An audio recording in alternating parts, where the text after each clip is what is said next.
Hello everyone, welcome to Dhruva academy. So guys, మనము ప్రతిరోజు కూడా ఎస్ఎస్సి సిజిఎల్ అన్ని షిఫ్టులకు ఉపయోగపడేటువంటి జీకే జిఎస్ ఎంసీక్యూస్ని మీ ప్రిపరేషన్లో భాగంగా అందచేయడం అయితే జరుగుతుందండి. ఈరోజు 6th సెప్టెంబర్కు సంబంధించినటువంటి ముఖ్యమైనటువంటి ఎంసీక్యూస్ అయితే ఈ వీడియోలో చూద్దాం.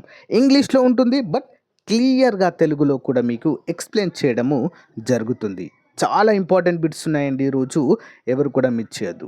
రానున్నటువంటి ఆర్పిఎఫ్, కానిస్టేబుల్, ఎస్ఐ మరియు ఎంటీఎస్ ఉద్యోగాలకు, ఓకేనా, ఎన్టీపీసీ గ్రూప్ డి ఉద్యోగాలకు కూడా ఇవి చాలా బాగా యూస్ఫుల్గా ఉంటాయి. కాబట్టి ఎవరు కూడా మిస్ చేయొద్దండి. వీడియోని చివరి వరకు చూడండి. ముందుగా చిన్న ఇన్ఫర్మేషన్ చూసి కంటెంట్లోకి వెళ్ళిపోదాము. సో గైస్, వినాయక చవితి సందర్భంగా మన ఆఫర్ అయితే అతి త్వరలోనే క్లోజ్ అవ్వబోతుందండి. మరి వెంటనే మీరు కనుక ఎస్ఎస్సి ఎంటీఎస్ కావచ్చు, సిజిఎల్, సిహెచ్ఎస్ఎల్ ఉద్యోగాలకు ప్రిపేర్ అవుతున్నట్లయితే కాంబో ప్యాక్ అందుబాటులో ఉందండి. జస్ట్ 499 రూపీస్కి మాత్రమే, ఓకేనా. ఇందులోనే టెస్ట్ సిరీస్ పీడిఎఫ్ కూడా అందచేయడం జరుగుతుంది. ఒకవేళ ఆర్ఆర్బి, ఎన్టీపీసీ గ్రూప్ డికి ప్రిపేర్ అవుతున్నట్లయితే కేవలం 399 రూపీస్కే ఫుల్ కోర్స్ అందిస్తున్నాం మన యాప్లో. వెంటనే తీసుకోండి ఫ్రెండ్స్. మరి వినాయక చవితి అయిపోతే మరి మీకైతే ఈ ఆఫర్ క్లోజ్ అవుతుంది. ఎవరికైనా ప్రాక్టీస్ బిట్స్ కావాలనుకుంటే జస్ట్ 99 రూపీస్ అండి. 50,000 ప్రశ్నలతో ప్రతి సబ్జెక్టు, ప్రతి టాపిక్ కవర్ అయ్యే విధంగా అందజేశామండి. ఓకే, వెంటనే యాప్ డౌన్లోడ్ చేసుకొని మరి కోర్స్ తీసుకోండి. ఫుల్ కోర్సు, టెస్ట్ సిరీస్ 2 తీసుకుంటే ఇంకా బెటర్. ఓకే, కోర్స్ తీసుకున్న వారికి లేదా టెస్ట్ సిరీస్ తీసుకున్న వారికి ఈచ్ అండ్ ఎవ్రీ పీడిఎఫ్ ఉచితంగా అందజేయడము జరుగుతుంది. ఓకే, అందరూ కూడా గమనించాలి. 1 year వ్యాలిడిటీతో. App link in video description. వెంటనే డౌన్లోడ్ చేసి కోర్స్ తీసుకోండి. All the best. కంటెంట్లోకి వచ్చేద్దాము. Question number 1, UNICEF headquarters ఎక్కడ ఉంది? యూనిసెఫ్ హెడ్ క్వార్టర్స్ ఎక్కడ ఉందండి? New York, United States of America. Okay, UNICEF ఇది బాలల కోసం ప్రపంచంలో ఉన్నటువంటి చిన్నపిల్లల అత్యవసర నిధినైతే ప్రొవైడ్ చేస్తుందండి. Okay, United Nations International Children's Emergency Fund దీని యొక్క full form. Okay, who was the president of the Indian national Congress 1924? 1924లో భారత జాతీయ కాంగ్రెస్ యొక్క అధ్యక్షులుగా ఎవరున్నారంటే Mahatma Gandhi. For the first time అండి భారత జాతీయ కాంగ్రెస్కి మరి అధ్యక్షులుగా ఉండడము 1924లో. మరి సమావేశం ఎక్కడ జరిగిందండి అంటే బెల్గాం. ఓకే, బెల్గాంలో జరిగింది. బెల్గాం ఎక్కడ ఉంది? కర్ణాటక రాష్ట్రంలో. మళ్ళీ తర్వాత ఎప్పుడు కూడా గాంధీజీ గారు భారత జాతీయ కాంగ్రెస్కి అధ్యక్షత వహించలేదు. ఇంపార్టెంట్ పాయింట్ అండి ఇది. ఓకేనా, నెక్స్ట్ వన్ చూద్దాం. On which date 1857 revolt started? అంటే 1857 సిపాయిల తిరుగుబాటు ఏ రోజున ప్రారంభమైంది? 10th May 1857. ఎప్పుడండి? 10th May 1857. మరి ఇది ప్రారంభమైన ప్లేస్ కూడా అడుగుతున్నారండి వివిధ ఎగ్జామ్స్లో. ఎక్కడ మరి? మీరట్. ఓకే, మీరట్. ఓకే, మీరట్లో అయితే జరగడాన్ని మనము చూడవచ్చు. ఉత్తరప్రదేశ్ మీరట్ ఉంది. Okay, next one. National technology day is celebrated on May 11th మరి జాతీయ వైజ్ఞానిక దినోత్సవం లేదా టెక్నాలజీ దినోత్సవాన్ని మనము జరుపుకుంటాము. ఇంపార్టెంట్ క్వశ్చన్ అండి. ఓకేనా, next one. Gandhi Sagar dam is in which river? On which river? Gandhi Sagar dam అనేది ఏ నది పైన ఉంది? చంబల్ రివర్ అండి. ఎక్కడ ఉందండి? Chambal river. Important question. Which of the following India's longest road tunnel? Doctor Shyamaprasad Mukherjee Tunnel is known as a Sham Tunnel and formerly as a Chennai Narshi Tunnel. Is a road tunnel in Jammu and Kashmirలో ఉందండి. భారతదేశంలోనే అతి పొడవైన road టర్నల్గా ఇది ప్రసిద్ధి చెందినట్లుగా మనకైతే తెలుస్తుంది. Important. Next, which of the following is India's longest highway tunnel? Longest highway tunnel అటండి అటల్ టన్నల్ అండి. In the world, a longest highway tunnel about 10,000 feet. This is 9.02 kilometers long tunnel అండి. 9.2 కిలోమీటర్ల పొడవైన టన్నల్గా మనమైతే చెప్పుకోవచ్చు. 10,000 ఫీట్ల హైట్లో అయితే ఉంటుందట. ఓకేనా, ఇది లహ్వాల్ మరియు Spiti valley throughout the year. ఇవి రెండింటిని కలుపుతుంది. మనాలి టు లర్నల్ అండ్ స్పితి వ్యాలీ అనేటువంటి దానిని కలుపుతుందండి. ఇది టర్నల్ చాలా పెద్దది. Next one, Sambhar lake is in which state? Sambhar, the Sambhar salt lake, ఇది ఒక ఉప్పు నీటి సరస్సు, భారతదేశంలోనే అతిపెద్ద ఉప్పు నీటి సరస్సు. ఇది మరి 80 కిలోమీటర్ల విస్తీర్ణంలో ఉంటుందండి, south west of the city of Jaipur. ఓకేనా, and 64 kilometres north east of Ajmer, Rajasthan. ఓకేనా, యాక్చువల్గా సాంబార్ లేక్ ఎక్కడుంది అంటే మనం రాజస్థాన్ అని చెప్పుకుంటాము కదా, కానీ మెజారిటీ ఆఫ్ ది పర్సంటేజ్ రాజస్థాన్లో ఉంటుంది, కొంత భాగము గుజరాత్లో కూడా ఉంటుందండి. ఓకేనా, భారతదేశంలోనే ఏంటిది అతిపెద్ద సాల్ట్ లేక్, ఉప్పు నీటి సరస్సు. ఇంపార్టెంట్ క్వశ్చన్ అండి. మరి మీ అందరికీ చిన్న జీకే క్వశ్చన్, ఎంతమంది సమాధానం ఇస్తారో చూద్దాం. భారతదేశంలోనే అతిపెద్ద మంచినీటి సరస్సు ఏంటి? కామెంట్ చేయండి. Fresh water lake in India, largest fresh water lake. Comment చేయండి ఫ్రెండ్స్. మీకు తెలియకపోతే లార్జెస్ట్ ఫ్రెష్ వాటర్ లేక్ అని కామెంట్ పెట్టండి, నేను ఆన్సర్ చెప్తాను. Okay, next, MNREGA established in which date? MNREGA Mahatma Gandhi national rural employment guarantee scheme అంటే ఇది. ఓకేనా, చూద్దాం. Mahatma Gandhi national rural employment guarantee act చట్టంగా మార్చడం అయితే జరిగింది. దీన్ని it was notified through the gazette of India. Notification dated అని ఎప్పుడండి? 7 సెప్టెంబర్ 2005లో మరి దీన్ని చట్టంగా మార్చడం జరిగింది. బట్ ఇది అమలులోకి వచ్చినటువంటి తేదీ మాత్రం ఫిబ్రవరి 2, 2006. ఇన్ 200 బ్యాక్వర్డ్ డిస్ట్రిక్ట్స్, అంటే 200 వెనుకబడిన జిల్లాలలో దీన్ని ప్రారంభించడం జరిగింది. చట్టంగా మారింది 2005, దీన్ని ప్రారంభించబడింది 2006.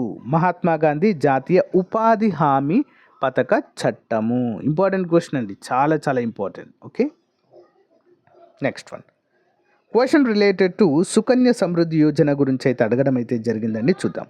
Sukanya Samriddhi Yojana is a saving scheme launched back in 2015 as a part of government initiative Beti Bachao. భారతదేశంలో ప్రారంభించినటువంటి బేటీ బచావో బేటీ పడావో పథకంలో భాగంగా సుకన్య సమృద్ధి యోజనని ప్రారంభించడం అయితే జరిగింది. ఓకేనా, this scheme enables guardians to open a saving account to their girl child with a authorized commercial bank or Indian post branch. అంటే మనము చిన్న పిల్లలకు, ఓకే, ముఖ్యంగా ఆడపిల్లలకు మాత్రమే మరి ఒక అకౌంట్ తీయడానికైతే ఇది పనిచేస్తుందండి, సుకన్య సమృద్ధి యోజన. అంటే వాళ్ళు పెరుగుతున్న కొలది వారికైతే బెనిఫిట్ అయితే అందుతుంది. 2015లో దీన్ని ప్రారంభించడం అయితే జరిగింది. Next one, capital of Indonesia ఏంటి? ఇండోనేషియా జకర్తా అండి. ఓకేనా, ఇండోనేషియా యొక్క రాజధాని ఏంటి అండి? జకర్తా. ఇండోనేషియా యొక్క ప్రత్యేకత ఏంటి అంటే మరి ప్రపంచంలో అత్యధిక ముస్లిం జనాభా ఇక్కడే ఉంటుందండి. చాలామంది ఏ అరబ్ కంట్రీయో లేదా పాకిస్తానో బంగ్లాదేశో అనుకుంటారు, కానీ అత్యధిక ముస్లిం జనాభా ఉన్నది ఇండోనేషియా. ఓకేనా, అందరు కూడా గమనించాలి. అంతేకాకుండా దీవులు అత్యధికంగా ఉన్నటువంటి దేశం కూడా ఇండోనేషియా. దాదాపు 7,000 దీవుల సముదాయం అండి ఈ దేశము, 7,000 దీవుల సముదాయం. ఓకేనా, అందరు కూడా గమనించాలి. నెక్స్ట్ చూద్దాం. Who is the ICC cricketer of the year 2020? Virat కోహ్లీకి అయితే రావడం జరిగిందండి ఆ టైంలో. నెక్స్ట్ వన్, ఆర్బీఐ చట్టం గురించి అయితే అడగడం అయితే జరిగిందండి. ఆర్బీఐని ఎప్పుడు ఏర్పాటు చేశారు, ఎప్పుడు నేషనలైజ్ చేశారనేటువంటిది. Reserve Bank of India Act 1934 1934 చట్టం ప్రకారం బ్రిటిష్ వారి సమయంలోనే దీన్ని ఏర్పాటు చేయడం అయితే జరిగింది, అందరూ కూడా గమనించాలి. విత్ అమెండెడ్ 1936 దీన్ని చట్టంగా మార్చడం జరిగింది. ఓకేనా, 34లో దీన్ని ఏర్పాటు చేస్తే 36లో దీన్ని ఫ్రేమ్వర్క్ అంతా కూడా కంప్లీట్ చేయడం అయితే జరిగింది. Important question. Next one, where is the headquarters of DRDO? Defence research and development organisation అండి. దీని యొక్క హెడ్ క్వార్టర్స్ ఎక్కడుంది? న్యూఢిల్లీలో ఉంది. భారతదేశానికి త్రివిధ దళాలకు కావలసినటువంటి మిసైల్స్ కావచ్చు, కొన్ని డిఫెన్స్ ప్రోడక్ట్స్ కావచ్చు, అన్నీ కూడా ఇది తయారు చేస్తుంది DRDO. Next one, what is the full form of URL? URL uniform resource locator. URL ఎక్కడ వింటామండి ఈ వర్డ్ మనము? కంప్యూటర్ పరిభాషలో అయితే వింటాము. ఓకేనా. కంప్యూటర్లో మనము ఏదైనా సెర్చ్ చేయాలంటే కంపల్సరీగా ఈ యొక్క యూఆర్ఎల్ అనేది ఉండాలి. ఫర్ ఎగ్జాంపుల్ www.dhruvaacademy.com అనేటువంటి వెబ్సైట్ ఉందనుకోండి, అది యూఆర్ఎల్ దానికి. ఓకేనా. సో దాని యొక్క పాత్ అని అర్థము. Pokhran test was held in which year? Pokhran 1974 అండి, 1974లో పోఖ్రాన్ అనేటువంటి ప్లేస్ రాజస్థాన్. ఓకే, రాజస్థాన్ ప్లేస్లో మరి మొట్టమొదటి అణు పరీక్షలను నిర్వహించడం అయితే జరిగిందండి. ఇదే పేరుతో స్మైలింగ్ బుద్ధ అనేటువంటి పేరుతో దీన్ని నిర్వహించడం అయితే జరిగింది. ఇందిరాగాంధీ గారు ప్రధానిగా ఉన్నటువంటి సమయంలో. మోస్ట్ ఇంపార్టెంట్ క్వశ్చన్ అండి. ఓకేనా, చాలాసార్లు ఎగ్జామ్లో అడిగారు. Next question related to Simon commission గురించి అయితే అడగడం జరిగిందండి. సైమన్ కమిషన్ ఎప్పుడు వచ్చిందండి? 1927వ సంవత్సరంలో సైమన్ కమిషన్ వేయడం అయితే జరిగింది. చూద్దాం. Conservative government under Stanley Baldwin to report the working of the Indian constitution established by the government India act 1919. అంటే 1919 భారత ప్రభుత్వ చట్టము ప్రకారము మరి భారతదేశంలో కన్జర్వేటివ్ గవర్నమెంట్ ఏం చేసింది? భారత రాజ్యాంగాన్ని ఏర్పాటు చేయడానికి అని చెప్పేసి ఒక కమిటీ వేసిందండి. ఓకేనా, 1919లో. మరి ఈ 1919 చట్టం ప్రకారం కమిటీ వేసింది. మరి ద కమిషన్ కన్సిస్టెడ్ 7 మెంబర్స్ అండి. 4 కన్జర్వేటివ్స్, 2 లేబరైటీస్ అంటే లేబర్ పార్టీ వాళ్ళు, and one liberal under the joint chairmanship of the distinguished liberal lawyer John Simon అధ్యక్షతను దీన్ని అయితే వేయడము జరిగింది. Clement Attlee the 4 prime minister, okay, future prime minister is a competition meet with the storm of criticism of Indian because Indians were excluded. అంటే ఇది ఎందుకు వ్యతిరేకించబడిందండి? ఈ యొక్క సైమన్ కమిషన్లో ఏ ఒక్క భారతీయ వ్యక్తి లేకపోవడము. అందుకే సైమన్ గోబ్యాక్ అయితే ఇవ్వడం జరిగింది 1927లో. ఇంపార్టెంట్ క్వశ్చన్ అండి, చాలాసార్లు ఎగ్జామ్లో అడగడం అయితే మనము చూడవచ్చు. ఓకేనా, సైమన్ కమిషన్ ఇంపార్టెంట్. 1927-28లో భారతదేశాన్ని విజిట్ చేస్తారండి, ముంబై ప్లేస్ని. తీవ్రమైన వ్యతిరేకత అయితే రావడం జరిగింది. Next one, Sardar Sarovar dam is on which river? Sardar Sarovar ఎక్కడండి? నర్మదా. ఓకేనా, నర్మదా. సో నర్మదా నది పైన అయితే ఉండడాన్ని మనం చూడవచ్చండి, Sardar Sarovar. Next one, Godavari river originates from. అంటే గోదావరి రివర్ అనేది ఎక్కడ జన్మించడమో జరిగింది? ఇంపార్టెంట్. ఎక్కడ జన్మించిందండి మరి అంటే త్రయంబకేశ్వర్లో జన్మించడం అయితే జరిగిందండి. ఓకేనా, ఎక్కడ ఉంది ఇది? నాసిక్ డిస్టిక్, మహారాష్ట్ర. మరి about 80 kilometers of the Arabian Sea, it is a elevation of 1067 meter. The total length of Godavari from origin of a outfall into the Bay of Bengal 1465, 1465 కిలోమీటర్ల దూరం అయితే ప్రయాణము చేస్తుంది. ఓకేనా, నాసిక్లోని త్రయంబకేశ్వర్లో జన్మించినటువంటి గోదావరి ఎక్కడ కలుస్తుందండి? మరి ఏ సముద్రంలో కలుస్తుంది అంటే అరేబియా సముద్రంలో కలుస్తుంది. Okay, important. నెక్స్ట్ వన్, ప్రధానమంత్రి సురక్షా బీమా యోజన ఎప్పుడు స్టార్ట్ చేశారు? మే 2015వ సంవత్సరంలో స్టార్ట్ చేయడం జరిగింది. Next one, Sanchi Stupa made by. Sanchi స్తూపాన్ని నిర్మించిన వారు ఎవరండి? ఆఫ్ కోర్స్ అశోకుడు. The great Stupa at Sanchi is one of the earliest Buddhist monuments in India build by empire Ashoka. ఈ సాంచీ స్తూపాలు అంటేనే గుర్తు రావాలండి మనకి. స్తూపం అంటేనే అది బౌద్ధ మతానికి సంబంధించినటువంటిది. మన తెలుగు రాష్ట్రాల్లో కూడా ఉన్నాయండి. నాగార్జున కొండ కావచ్చు, అక్కడ స్తూపాలు ఉంటాయి చాలా. నెక్స్ట్ అమరావతిలో కావచ్చు, అక్కడ కూడా స్తూపం ఉంటుందండి. ఓకేనా, ఇవన్నీ కూడా బౌద్ధ మతానికి సంబంధించినటువంటివి. Okay, next one, when did Indian hockey team last 1 gold medal in which Olympics? When did Indian hockey team last 1 gold medal ఎప్పుడండి? 29th July 1980లో చివరిసారిగా గోల్డ్ మెడల్ అయితే సాధించిందండి. ఇప్పటి వరకు మళ్ళీ గోల్డ్ మెడల్ సాధించలేదు. రీసెంట్గా 2024 ప్యారిస్ ఒలింపిక్స్లో కాంస్య పథకంతో సరిపెట్టుకోవడం చూడవచ్చు. ఓకే కదా. Next, article 21 of the Indian constitution is related to. Article 21 దేనికి సంబంధించిందండి? భారత రాజ్యాంగంలోని 3వ భాగంలో ప్రాథమిక హక్కుల్లో 21వ ఆర్టికల్ ఉంటుందండి. రైట్ టు లీవ్, జీవించే హక్కు అండి ఇది. ఓకేనా? So no person can be discriminated, ఎవరు కూడా వారి యొక్క సెక్స్ కావచ్చు, జెండర్ కావచ్చు, క్యాస్ట్ కావచ్చు, రిలీజన్ కావచ్చు, వీటన్నిటి పేరు చెప్పి ఎవరిని కూడా డిస్క్రిమినేట్ చేయకూడదు. ఓకేనా? మరి భారత రాజ్యాంగాన్ని ఆల్మోస్ట్ 60+ కంట్రీస్ యొక్క రాజ్యాంగం నుంచి ముఖ్యమైన అంశాలు తీసుకున్నామండి. అందులో ఇది కూడా, జీవించే హక్కు కూడా 21వ ఆర్టికల్ జపాన్ రాజ్యాంగం నుంచి మనం తీసుకోవడాన్ని చూడవచ్చు. Important. Next one, question related to the white revolution. అంటే వైట్ రెవల్యూషన్ అంటే ఏంటండి? పాల విప్లవము. వైట్ అంటే మిల్క్ రెవల్యూషన్ అని కూడా చెప్పుకోవచ్చు. White revolution or operation flood started in the year 1970 was the aim to create a national white milk grid. It was the Rural Development Guarantee initiated by NDDB, National Dairy Development Board. ఇదేంటంటే white revolution అంటే పాల ఉత్పత్తిని పెంచడానికి దేశవ్యాప్తంగా 1970లో దీన్ని ప్రారంభించడం అయితే జరిగిందండి. మరి వైట్ రెవల్యూషన్, ఓకేనా, దీని పితామహుడు ఎవరండి మరి మిల్క్ రెవల్యూషన్కి అంటే? వర్గీస్ కురియన్. ఎవరండి?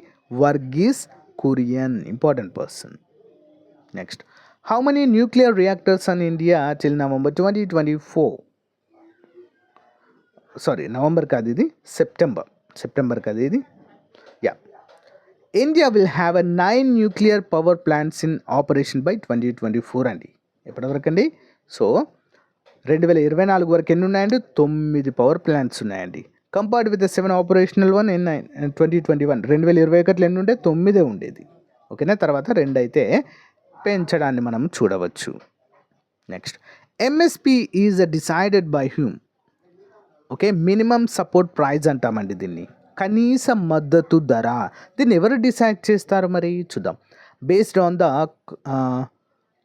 Accommodations of the commission for agricultural cost and price of development for agriculture and cooperation, government of India declares the minimum support price for 22 crops అండి బిఫోర్ దర్ సోయింగ్ సీజన్. అంటే కోతల సమయానికంటే ముందే 22 క్రాప్స్ ఏవైతే ఉంటాయో, పంటలు ఏవైతే ఉంటాయో వాటికి కనీస మద్దతు ధరను ప్రకటించే అధికారం ఉంటుంది. ఓకేనా? ఇంపార్టెంట్ క్వశ్చన్ అండి. కమిషనర్ ఆఫ్ అగ్రికల్చర్ అంటే వ్యవసాయ మంత్రిత్వ శాఖ. Next one, which of the following first bank in India? ఏంటండి? బ్యాంక్ ఆఫ్ హిందుస్థాన్ మొట్టమొదటి బ్యాంక్ అండి ఇండియాలో. Okay. How many nuclear weapons have been tested in India? 3 test అండి. 6 devices fired. 3 టెస్ట్లు, 6 devices fired అని మనమైతే చెప్పుకోవచ్చు. When the constitution did come into an amendment, అంటే ఎప్పుడు భారత రాజ్యాంగం ఎప్పుడు అమెండ్మెంట్ అయింది అంటే చట్టంగా మారింది? 18 June 1951. The formal title of the amendment is the Constitution Act 1951. It was moved by the Prime Minister of India, Jawaharlal Nehru, on 10th May 1951 and enacted by Parliament 18 June 1951. మరి ఇది ఎప్పుడు అమల్లోకి వచ్చిందండి భారత రాజ్యాంగం అంటే? 26 జనవరి 1950. మనము గణతంత్ర దినోత్సవంగా జరుపుకుంటాము కదా అండి. Important.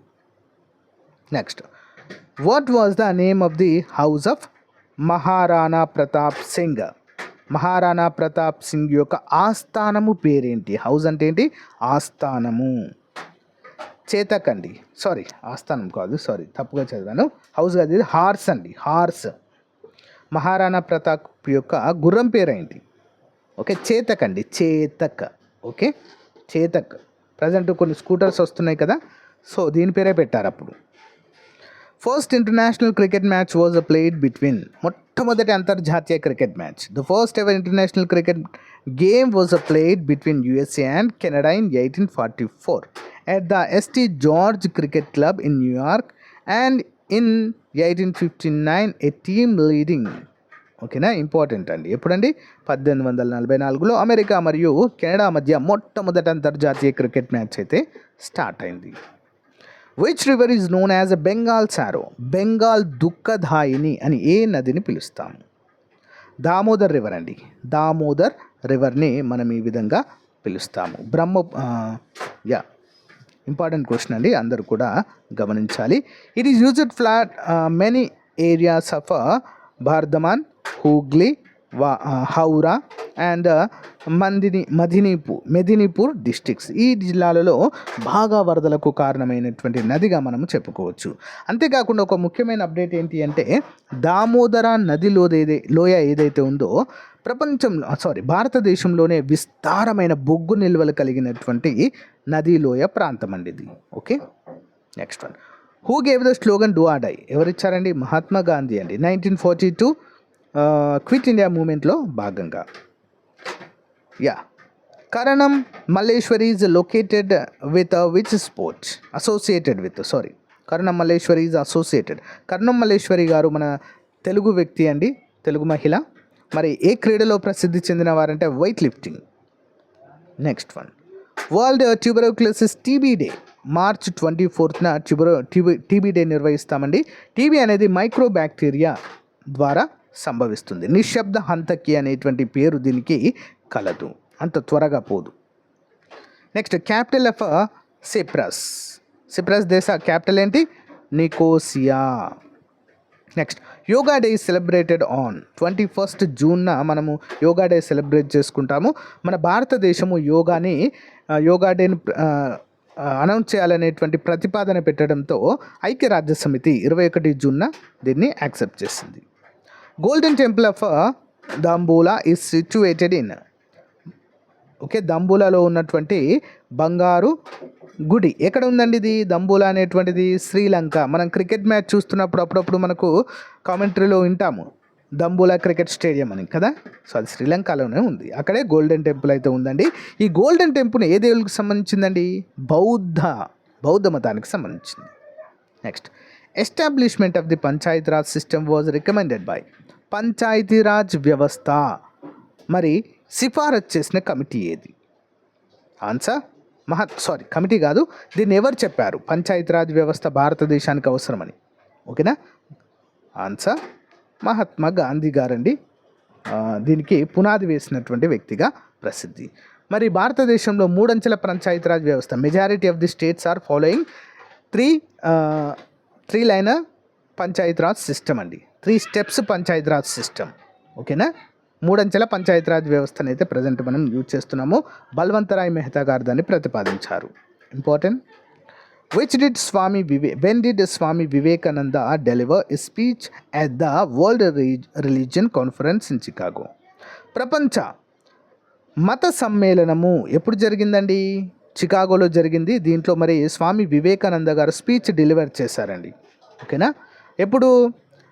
Between September 11 and 27, 1893, Swami Vivekananda delivered 6 speeches at Chicago. చికాగోలో స్పీచ్ అయితే ఇవ్వడం జరిగింది, మన హిందూ మతానికి రిప్రజెంటేషన్ అయితే ఇస్తూ.